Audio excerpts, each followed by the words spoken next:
São Pedro Crisólogo mereceu este nome, isto é, Palavra de Ouro, pois foi considerado um dos maiores pregadores da Palavra de Deus. Ele nasceu por volta do ano 380 em Imola, Polônia, não muito distante de Roma. Ele era filho de pais cristãos e foi educado na fé. Estudou as ciências sagradas e foi formado por Cornélio, bispo de Imola, o qual ajudou a compreender que no domínio das paixões de si mesmo estava a verdadeira grandeza e que este era o único meio para alcançar o Espírito de Cristo. Logo foi ordenado diácono e sua amizade com a família imperial auxiliou na sua ascensão ao episcopado. Em 433, Pedro Crisólogo tornou-se o primeiro bispo ocidental da diocese de Ravenna, sendo consagrado pessoalmente pelo Papa Sisto III. Como bispo, ele nunca se preocupou com as aparências externas, mas dedicou muito de seu tempo para o cuidado com o povo, sobretudo os mais pobres e necessitados. São Pedro Crisólogo escreveu no total 176 homilias de cunho popular. Através delas, dogmas e a liturgia foram explicados de forma simples, direta, objetiva e muito atrativa, o que proporcionava incontáveis conversões. Tinha muita facilidade em pregar e com poucas palavras ele explicava as maiores verdades da fé. Defendeu a autoridade do Papa, então, Leão I, o Grande, sobre a questão monofisita, que pregava a Cristo em uma só natureza. Esta heresia vinda do Oriente foi resolvida nos concílios de Éfeso e Calcedônia. Como orientava Pedro Crisólogo, doutor da Igreja, esforcemo-nos por levar sempre em nós a imagem fiel do nosso Criador, não na majestade que só a Ele pertence, mas na inocência, simplicidade, mansidão, paciência, humildade, misericórdia, paz e concórdia, com que Ele se dignou tornar-se um de nós e ser semelhante a nós. São Pedro Crisólogo morreu no ano de 451 na sua cidade natal. Alguns historiadores dizem que foi em 31 de julho de 451, mas o santo é venerado pela Igreja no dia 30 de julho, data mais provável do seu falecimento. Foi declarado doutor da Igreja em 1729 pelo Papa Bento XIII. Olá, a paz de nosso Senhor Jesus Cristo, salve Maria Santíssima, e desde já agradeço pela atenção e pelo seu tempo. E o vídeo de hoje na série dos doutores e doutoras da Igreja é sobre São Pedro Crisólogo. Podemos aí entender que o momento histórico que ele vive ainda na dimensão da patrística, ou seja, pode ser considerado um dos padres da Igreja. O que vem a ser isso? Exatamente naquele período de desenvolvimento inicial da fé cristã, embora que estejamos falando do século III, mas ainda os conceitos e a doutrina da fé cristã está sendo elaborada, e é exatamente nesse processo, por assim dizer, de elaboração que surgem esses grandes homens para atestar a fé e contrapor as heresias. E como vimos no início do vídeo, São Pedro Crisólogo, um grande pregador, traz exatamente o esclarecimento e combate heresias. O interessante, aqui já deixo uma sugestão para a leitura de um livro do professor doutor Joel Gracioso, Heresias tão antigas e tão novas, onde ele exatamente vai trazer essa questão do que é uma heresia, a questão da apostasia. Então, inicialmente, a heresia é a negação pertinaz, ou seja, é uma intencional após a recepção do batismo de qualquer verdade que se deve crer com fé divina e católica, ou a dúvida pertinaz a respeito dessa verdade. Já a apostasia é o repúdio total da fé. Então, o que acaba acontecendo ao longo do desenvolvimento da história do cristianismo, surgem essas heresias, mas vejamos que o mundo de hoje, conforme está no livro, né, as heresias tão antigas e tão novas, elas continuam presentes, né? Eu vou apontar aí alguns exemplos das heresias, principalmente cristológicas, que dizem respeito, né, da natureza de Jesus, dos próprios conceitos do entendimento da verdade, da fé na pessoa de Jesus. Então, antes de continuar, né, peço que, se você ainda não é inscrito no canal, inscreva-se, ative o botão de notificações, compartilhe esse vídeo com outras pessoas. No tocante das 176 homilias, eu destaquei duas para reflexão e também falar sobre a heresia existente, né, no período de São Pedro Crisólogo, né, a doutrina monofisista. O que vem a ser essa doutrina, que vamos falar mais à frente, mais rapidamente aqui, é aquela doutrina que afirma que Jesus tem apenas uma única natureza, que seria a natureza divina, e não tem a natureza humana. Não existe uma síntese de ambas. Ou é uma coisa ou é outra. Então, surge exatamente essa heresia no período de São Pedro Crisólogo. Então, a primeira homilia, por assim dizer, ela se encontra, até mesmo quem quiser pegar como referência Marcos 5, do versículo 41, né, pode, a partir desse texto, que ele faz a elaboração, a reflexão. E o que o sermão ele é chamado, né, conhecido, né, Jesus aproximou-se dela, tomou-a pela mão, né, e o sermão ele é organizado em partes lógicas, no sentido de explorar e focando a beleza, né, desse trecho bíblico. E o que ele utiliza é interessante, né, as técnicas retóricas, uso de metáforas e símiles, né, que é frequentemente esse uso para ilustrar pontos teológicos e complexos de maneira acessível. A repetição e ênfase, ele usa essa repetição para enfatizar conceitos-chave e assegurar que a audiência, as pessoas pudessem ali absorver a mensagem. E quais são os temas centrais da reflexão, né, desse trecho em Marcos 5, do versículo 41? Explora exatamente a temática da vida e da morte, enfatizando a autoridade de Jesus sobre ambas. Ele é o Deus da vida. Ele tem poder sobre todas as coisas. Então, quando aponta para que Jesus, apenas tomando a menina pela mão, ele a revive, por assim dizer, a ressuscita, temos exatamente o poder de Jesus sobre todas as coisas. E quando Jesus, aqui são apontamentos da ressurreição dessas pessoas, já são apontamentos para aquilo que vai ser planificado em Cristo, onde ali é a planificação da salvação. Então, são pontos para serem pensados.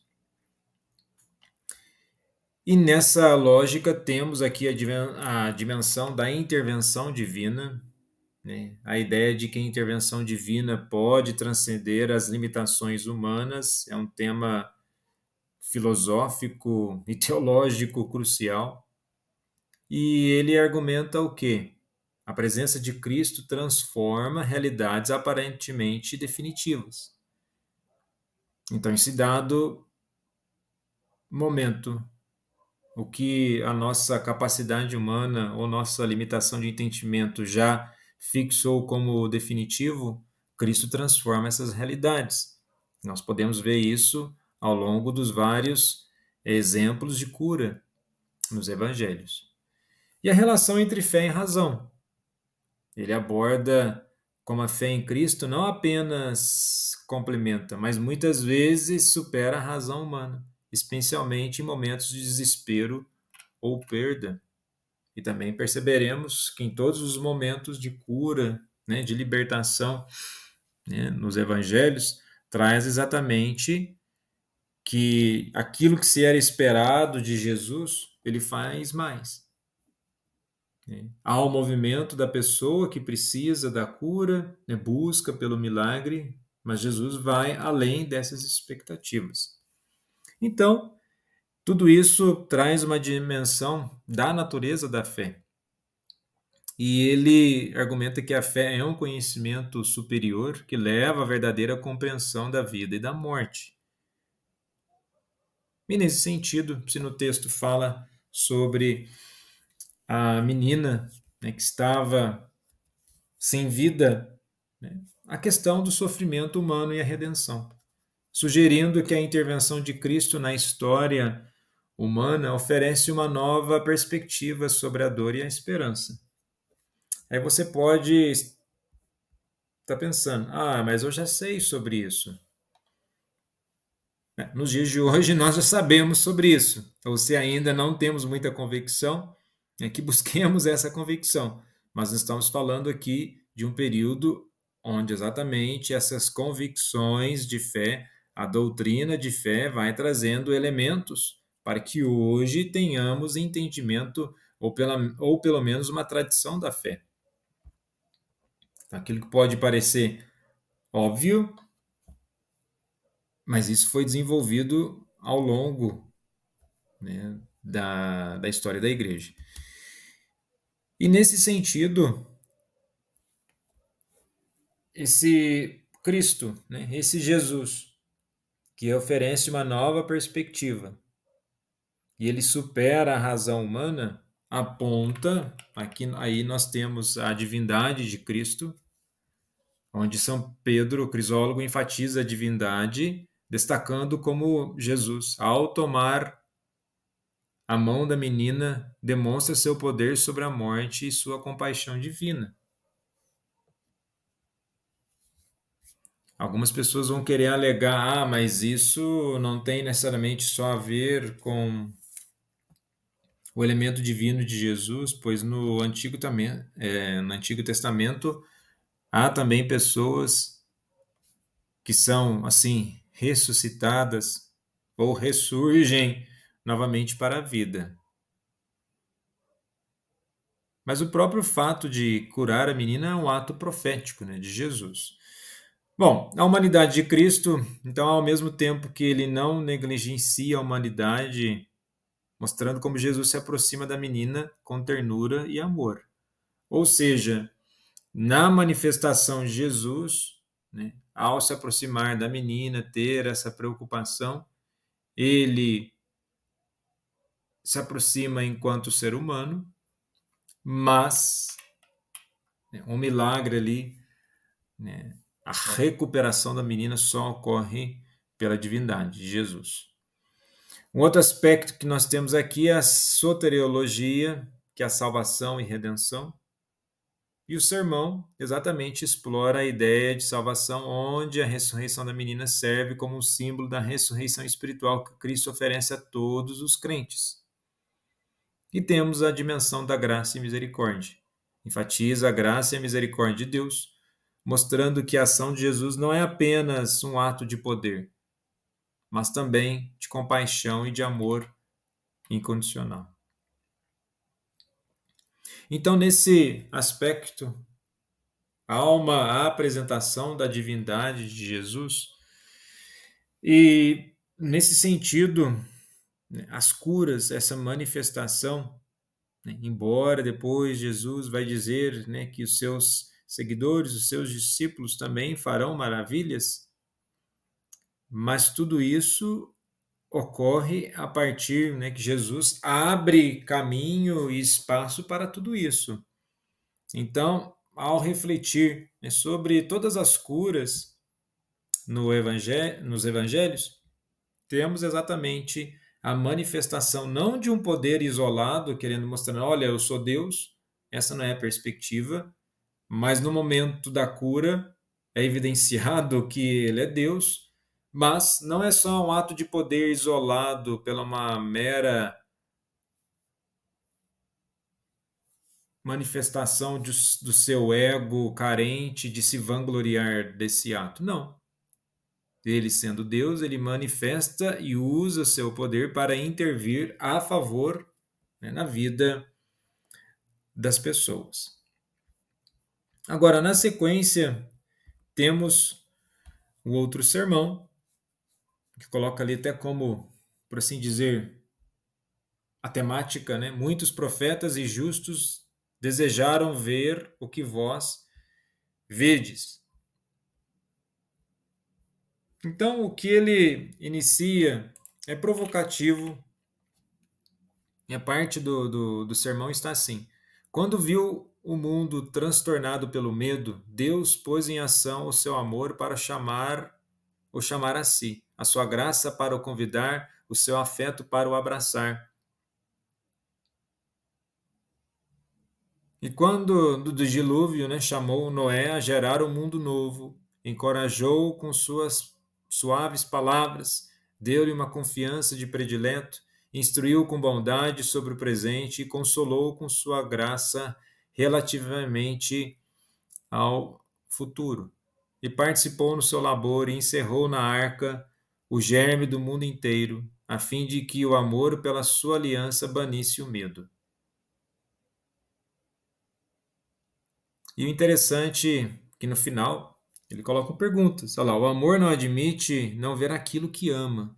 Não é verdade que todos os santos consideraram pouca coisa tudo quanto obtinham quando não viam a Deus? Que ninguém pense, pois, que Deus fez mal em vir ter com os homens por meio de um homem. Ele tomou carne entre nós para ser visto por nós. Isso é bem importante, né? Ele tomou carne entre nós para ser visto por nós. Isso não quer dizer que nós temos o mesmo valor de Cristo, mas está dizendo que o nosso resgate ele foi feito em Cristo.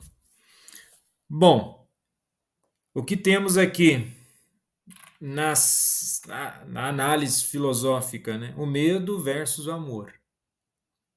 O sermão explora a dicotomia entre medo e amor, argumentando que o amor divino é a força que transforma e atrai a humanidade para Deus.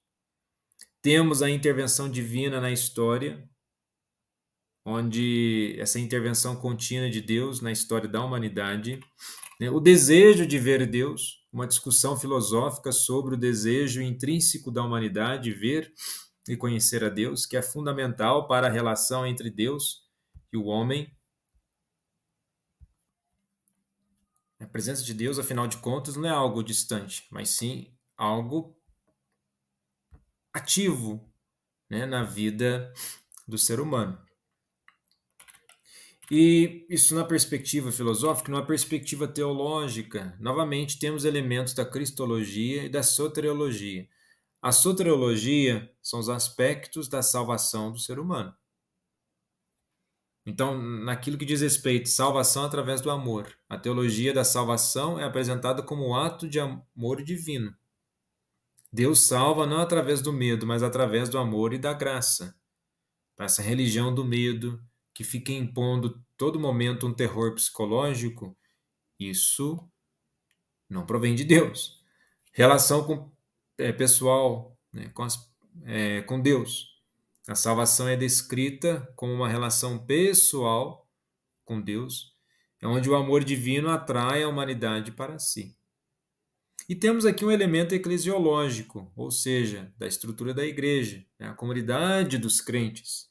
O sermão implica que a comunidade dos crentes é chamada a viver essa mesma experiência de amor divino, refletindo essa relação de suas vidas. A questão da comunidade, a questão da comunhão, as pessoas buscarem viver juntas, deixando de lado a mesquinhez, né, as divisões, o ego. Então, realmente, buscar, né, a partir dessa relação pessoal com Deus, na dimensão do amor, transferir tal relacionamento, né, para a comunidade. Naquilo que diz respeito à heresia, né, repetindo, no mundo, né, atualmente ocorrem vários tipos de heresias, ou seja, negação dos conceitos de fé ou ensinamento diferente. Nós podemos parar para pensar, Renan, mas você acha que as pessoas estavam tão preocupadas no momento que elas estavam com Jesus, se elas estavam buscando ser curadas com esses conceitos teológicos, com toda essa elaboração de entendimento? Provavelmente não. Mas o que acaba acontecendo? Né? Muito tempo depois, o próprio Cristo alerta sobre os falsos profetas que têm falsos ensinamentos, não ensinam verdadeiramente, e sendo assim, aquilo que seria o conhecimento de Deus, o conhecimento de Jesus, fica totalmente desfacelado.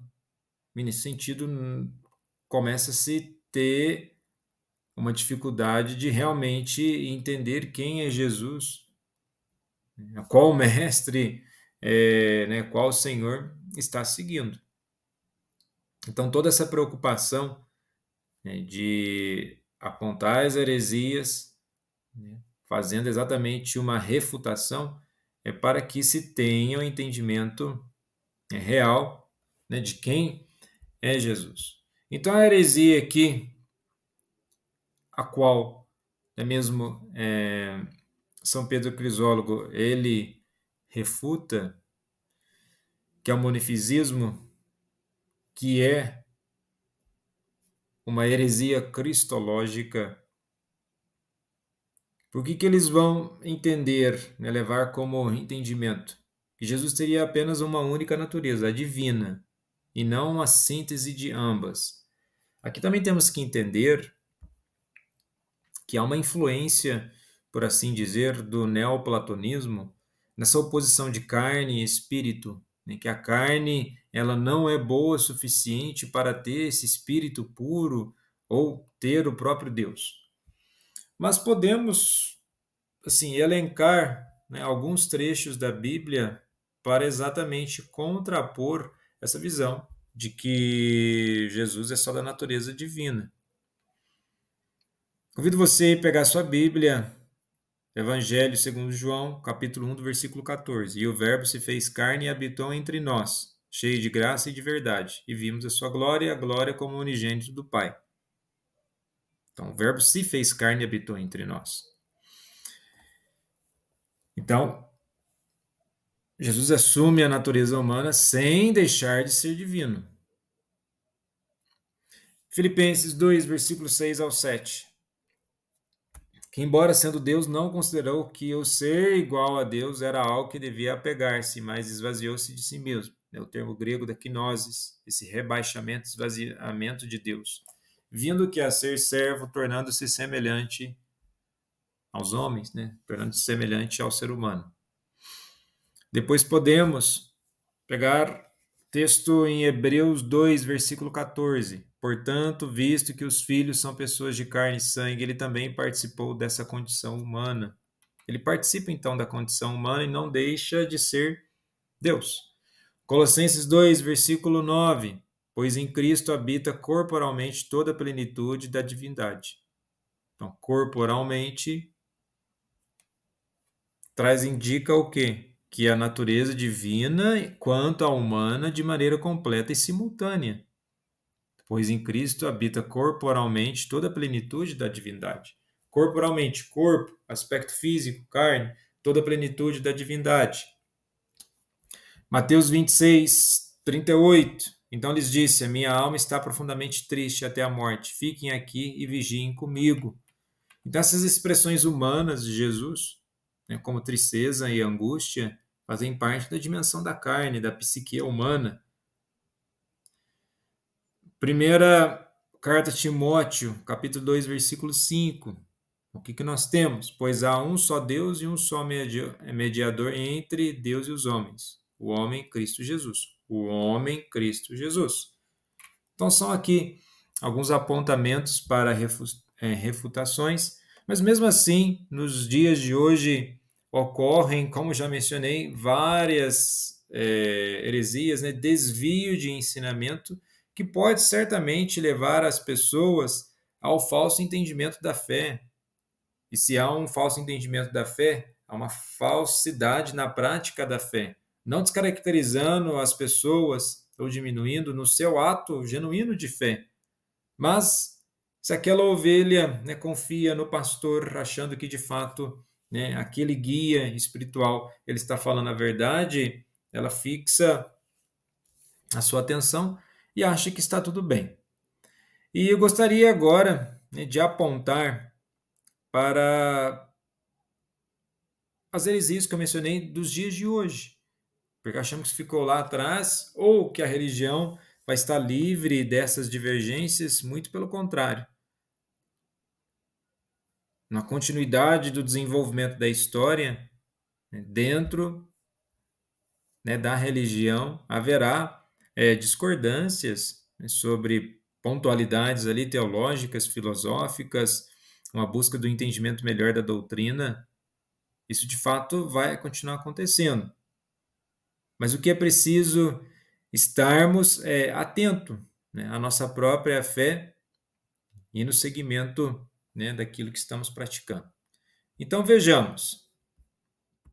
Jesus não pode ser adorado. Apocalipse 22. Eu vou ler a partir do verso 6. E disse-me ainda: essas palavras são fiéis e verdadeiras. O Senhor, o Deus dos espíritos dos profetas, enviou seu anjo para mostrar aos seus servos coisas que em breve devem acontecer. Vou fazer uma pergunta: quem é esse o anjo? Eis que venho sem demora, e comigo está o galardão que tenho, para retribuir a cada um segundo as suas obras. Eu sou o alfa e o ômega, o primeiro e o último, o princípio e o fim. Quem é o anjo? Todos vão responder assim: o anjo, pastor, é Jesus. Acertou! Acertou! O anjo de Apocalipse 22 é Jesus. E olha o que ele fala para João. Eu, João, versículo 8, sou quem ouviu essas coisas. E quando as ouvi e vi, prostrei-me aos pés do anjo que me mostrou essas coisas para adorar.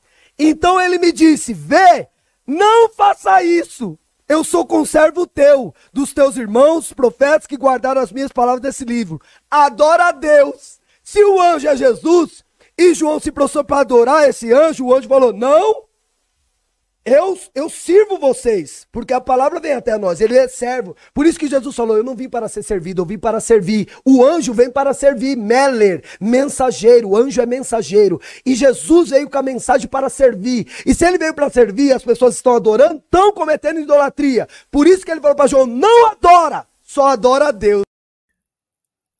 Bom, o intuito de expor esse áudio desse líder religioso não tem como finalidade atacar ou ridicularizar, muito pelo contrário, é apurar e refutar à luz das Escrituras.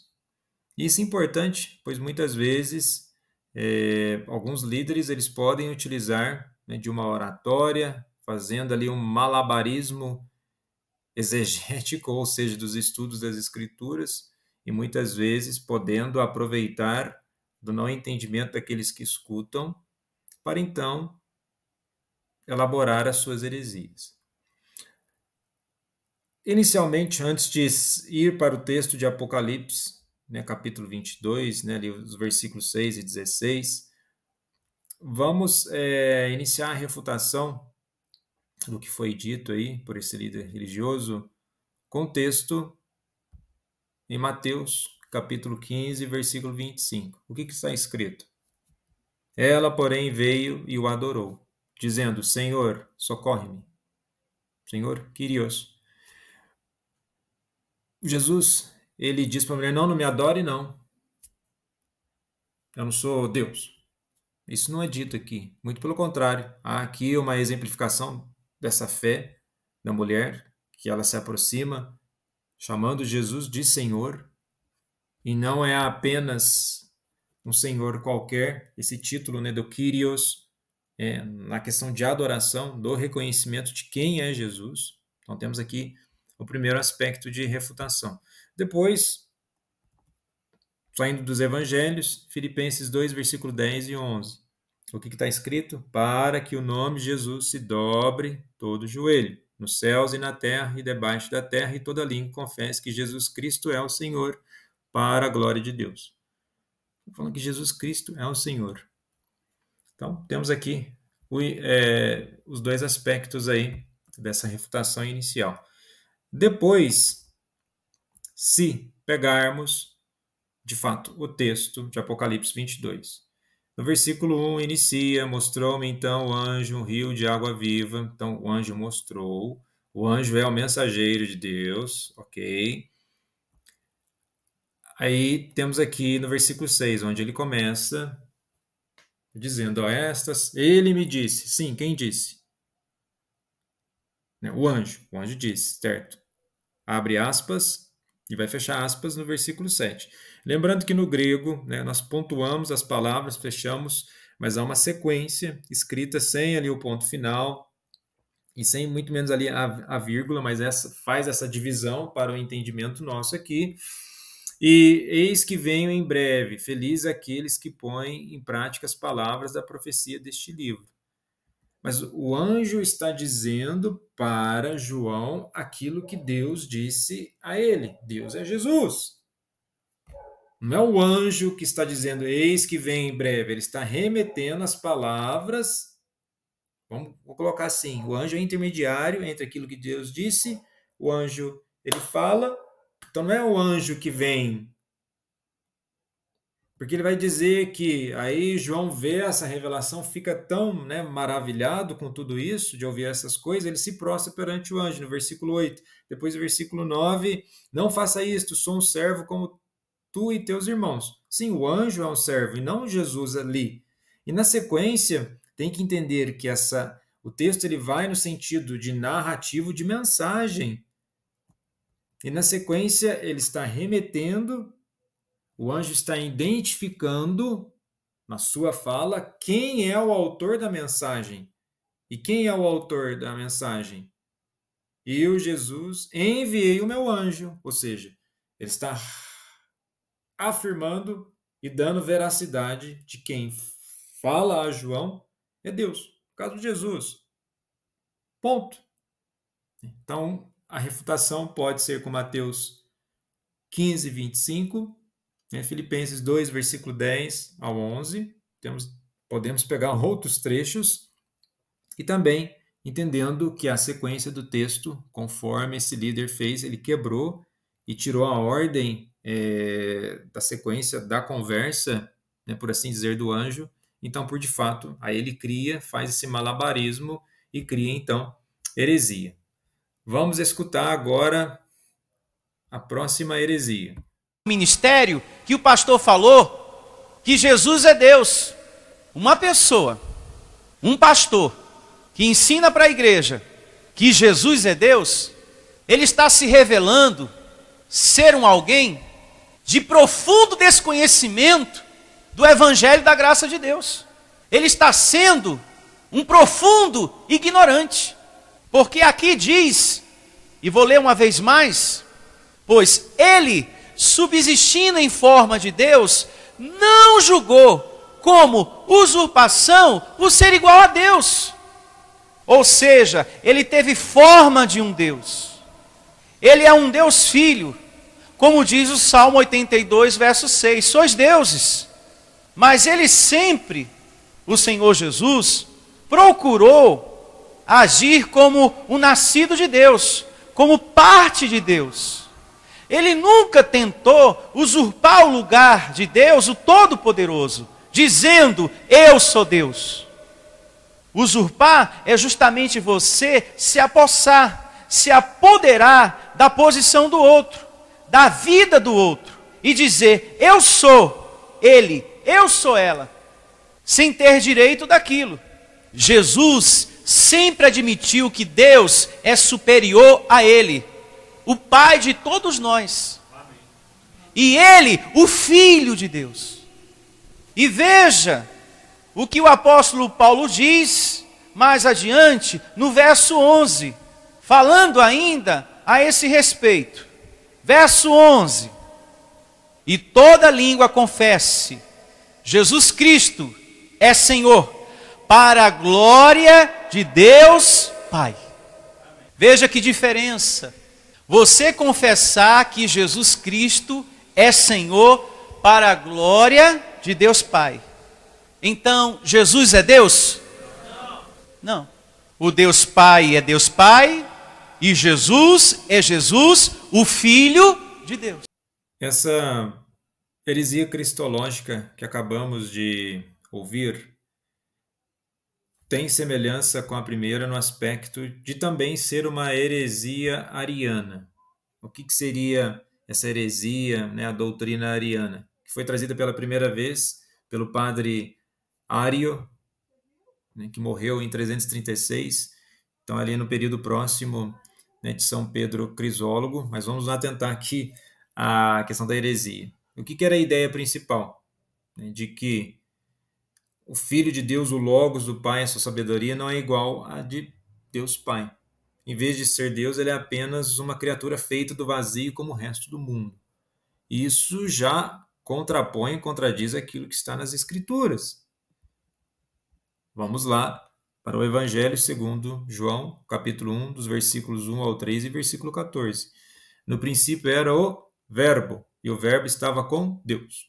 E o Verbo era Deus. Ele estava no princípio com Deus, todas as coisas foram feitas por intermédio dele. Está lá no início. Aí tem toda essa dimensão, esse tratado da introdução, mostrando exatamente essa hierarquia, né? A quinosis, o rebaixamento ali de Deus, que nós vamos, ele ter assumido a carne, a esse rebaixamento que nós vemos em Filipenses. E o Verbo, versículo 14, se fez carne e habitou entre nós, cheio de graça e de verdade. Então, o Logos aqui é identificado com Jesus. Mas podemos pegar no mesmo Evangelho, capítulo 8, versículo 58. Respondeu-lhes Jesus: em verdade vos digo que antes que Abraão existisse, eu sou.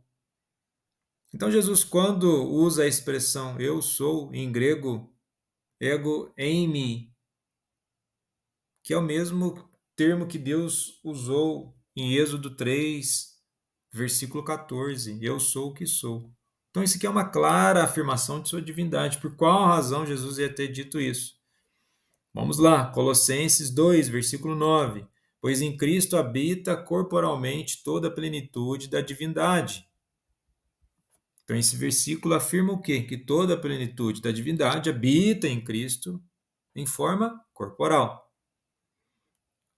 Vamos para mais duas passagens. Hebreus 1, versículo 3. Ele que é o esplendor da glória e a expressão exata do seu ser, sustentado todas as coisas pela palavra do seu poder, depois de ter feito a purificação dos pecados, assentou-se à direita da majestade nas alturas. Aqui está se referindo a Jesus Cristo. E Filipenses 2, versículos 5 ao 7.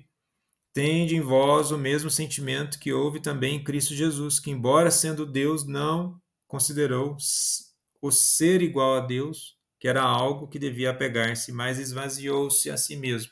Novamente, quinoses, né? O rebaixamento, esse esvaziamento.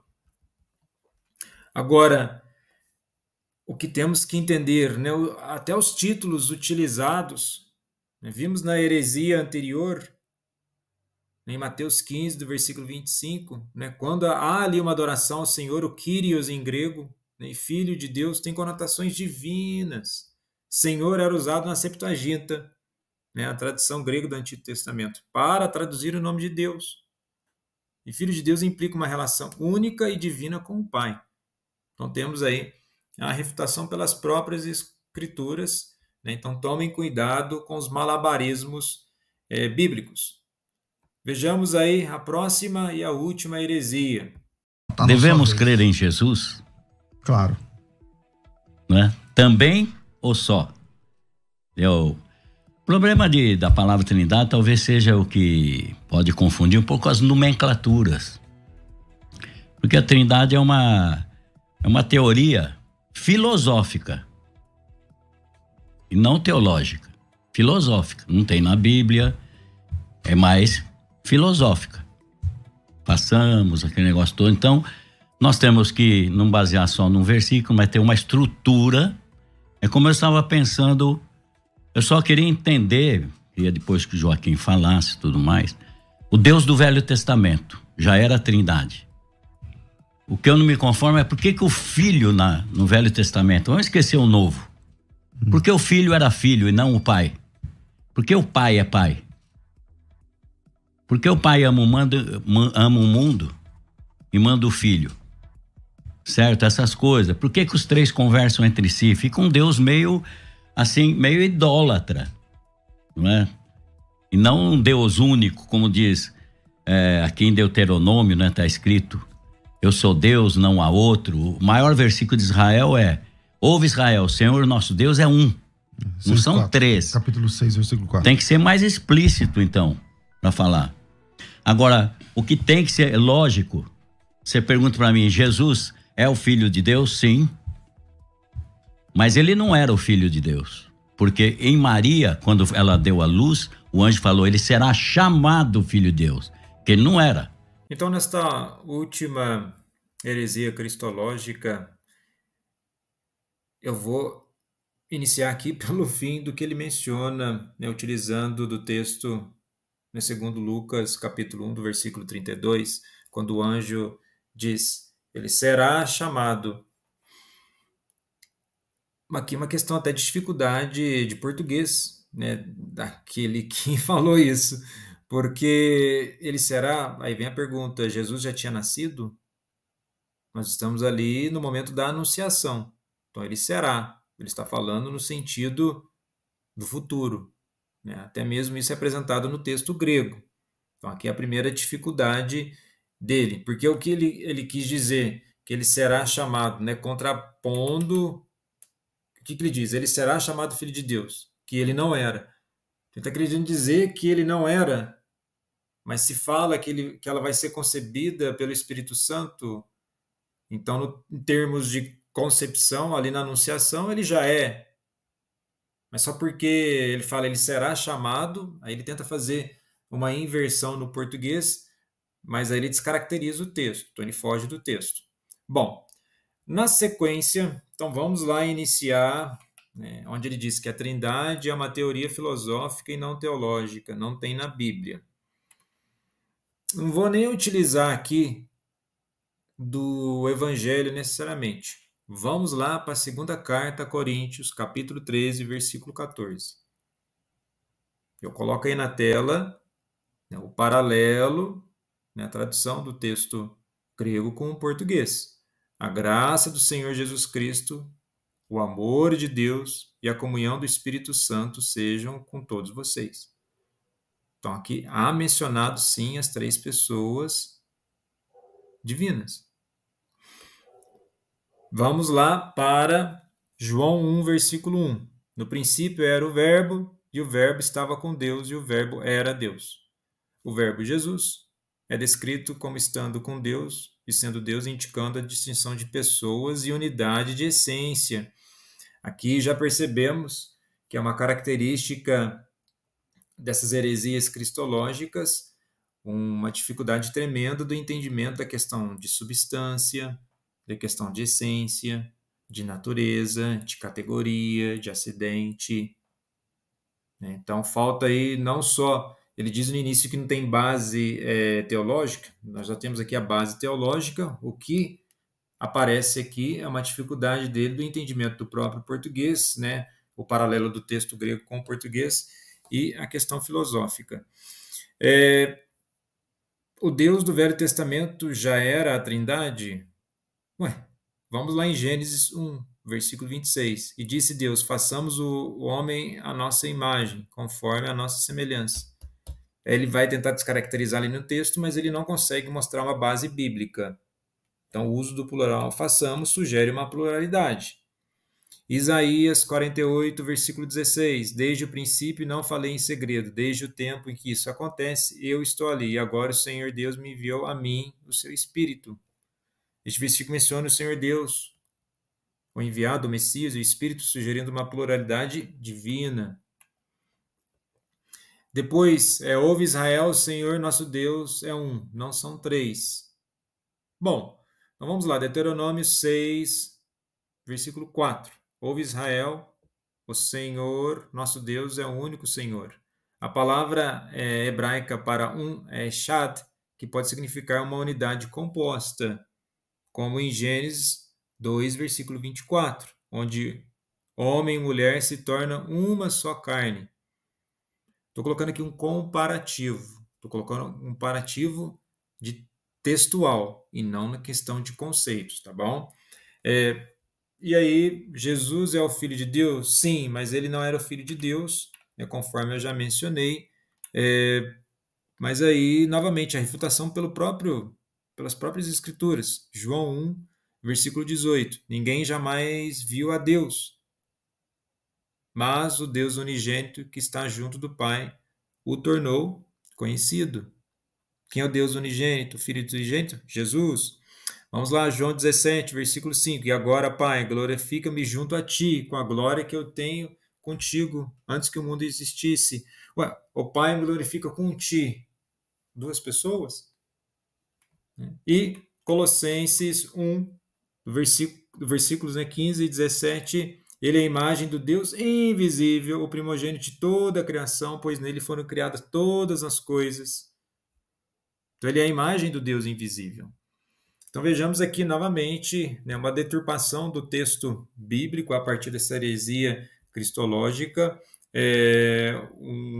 uma falta de entendimento grave acerca dos conceitos filosóficos e teológicos. Então percebam que desde a época, né, de São Pedro Crisólogo tinham as heresias. Então imagine, na época ainda o cristianismo estava assim na sua fase, por assim dizer, inicial de desenvolvimento. Mas nos dias de hoje continuamos a ter as heresias, né? E o que se torna mais grave é que há várias possibilidades de estudar, né, de forma profunda e séria, mas decidem, né, trilhar um caminho, né, errado. Então, temos que ficar verdadeiramente atentos e em alerta, pois muitas vezes essas palavras, né, de acordo com certas homilias ou pregações, podem, né, parecer muito bonitas, mas, conforme Jesus, né, disse em Mateus 7, do versículo 15 ao 20, cuidado com os falsos profetas. Eles vêm a vocês vestidos de pele de ovelhas, mas por dentro são lobos devoradores. Então, eu decidi colocar essas questões das heresias, que foram combatidas também por São Pedro Crisólogo, e a importância desses doutores da igreja, que certamente nos fortalecem na fé e na nossa caminhada. Agradeço pela atenção, paz e bem.